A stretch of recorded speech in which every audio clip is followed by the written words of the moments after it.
Hello everyone, my name is Mr. Wormer, and welcome to this video on the basics of the Imperium of Man. The Imperium of Man is a vast empire founded by the Emperor of Man, also known as the God Emperor of Man, or God Emperor Mankind in some cases. The Imperium of Man has been lasted for the past 12,000 years, since the Great Crusade and since the Unification Wars of Terra, and following in around 30,000 AD. And yes, they follow the Gregorian calendar. Oh, they're to that day. Neat. Currently, in the year 42,000 AD, the Imperium is basically a shell of its former self, and Gilliman is the only person holding it together with our equivalent of duct tape and gum and a tiny bit of glue. And in America, that might be enough for a decent tank column for short travel, but imagine it on a galactic scale. And sorry, they dark. Bleh. It is led by the Emperor of Mankind, who is currently on his throne, eternally wounded and a rotting corpse currently, barely keeping himself alive. But he might come back in the lore currently, but in a way I do not know. So yeah, the Astrum Militarum is its main fighting force, and it is comprised of the Imperial Guard, the Adeptus Mechanicus, the Adeptus Sororitas, the Space Marine chapters, all 1,000 by the way, the Custodians, and many more, and even a few Katachan Jungle Fighters, the Sand Soldiers, I forgot what they're called, and many more. Why is there so many? So yeah, it has the potential of being the most powerful fighting force in the entire galaxy, in the entirety of the Milky Way, but due to its administration being so basically fractured and broken, and wondering to yourself, okay, 300 years ago, pretty good. Send a few squadrons down for a colony.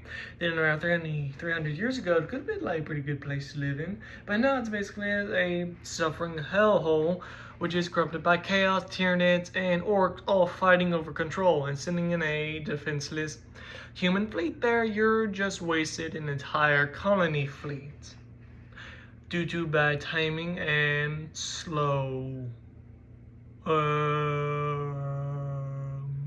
communications. Right. So yeah. Plus also they're just going anywhere and everywhere hoping for the best. I guess bleh. And so for the warp travel, really, they just basically go anywhere and everywhere hoping for the best as it can be. Its overall population is kind of mixed in how good daily life is actually for the average person. Like, for me personally, I think living in the Imperium of Man isn't as bad as people say it is, but for you, dear viewer, wonder did I write our reader? That must be a grammar mistake, sorry. I'm going to give you both. I'm going to give you both sides of the arguments already, so you can make up your own mind.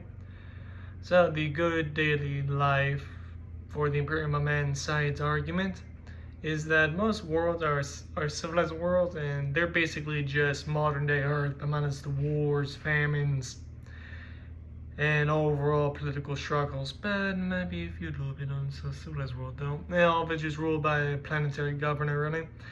And by the way, and for the civilized worlds, it can depend on which civilized world you're talking about. Because oh boy, this civilized worlds classification so broad these days. But overall, I just basically marked by stability, predictable days, 24/7, which is my type of world, honestly, because I'm autistic. Deal with it. So yeah, and then, oh yeah, and also they do suffer the occasional invasion every once in a while. Also, it depends on what sort of world you're living in, but overall, yeah. And for the bad daily life for the Imperium side argument as well. It says that most people live in the hive worlds, and by the way, the hive worlds are basically mega cities that cover their entire planet with populations ranging from 10 billion to around 500 billion in even some cases, into the trillions in some cases. And life in those hive worlds are just completely terrible due to gangers, narcotic, monotonous work, and you have no actual time for a personal life as well. So with those two arguments, really, you can research it yourself, and you can basically make up your own mind, really, and also give you the basics of it as well, so you can search it up as well, just in case you like, really. And with me, really, I have this bias towards authoritarian regimes. I really don't know why I do. I just do. And by the way, that's just part of my view.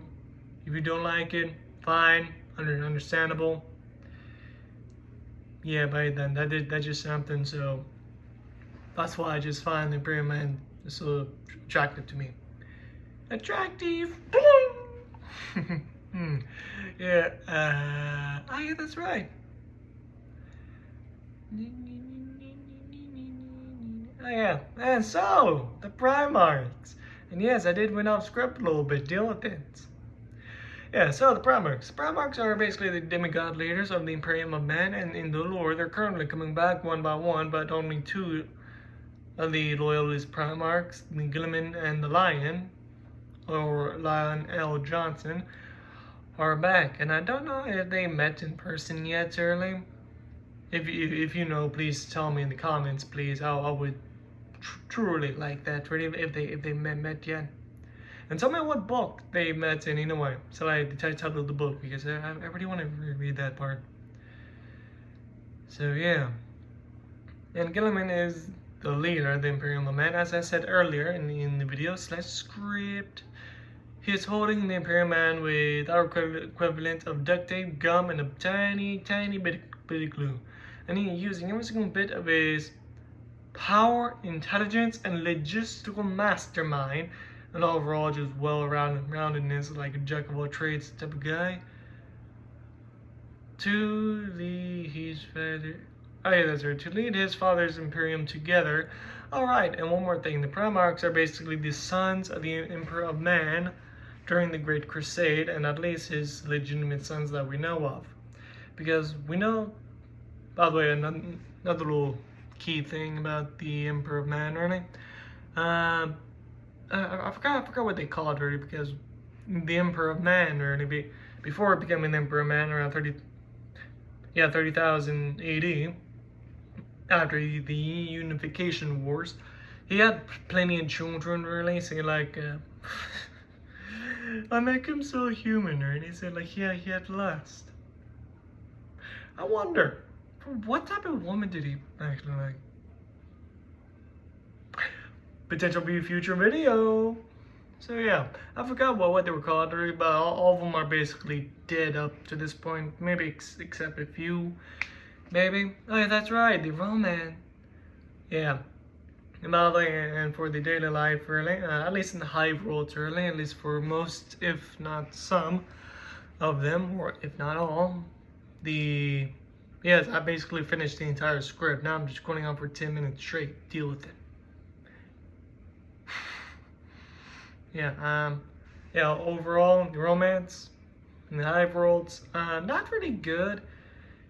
The only way you really ever get married is basically say to a woman nearby you in the private line, say, hey woman, yeah, want to relieve stress together? Okay, cool. Boom. And the baby resolves from it, so okay, we're getting married. So yeah, that's quite something.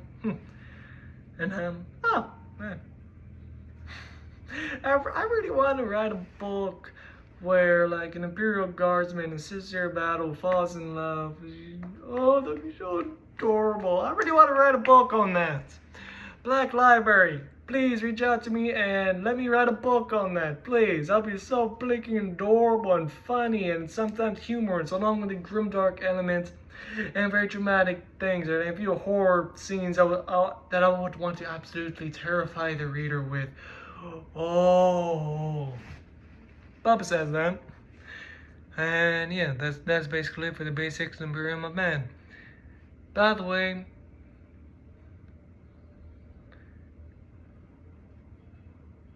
I'm so sorry, I just took a pause.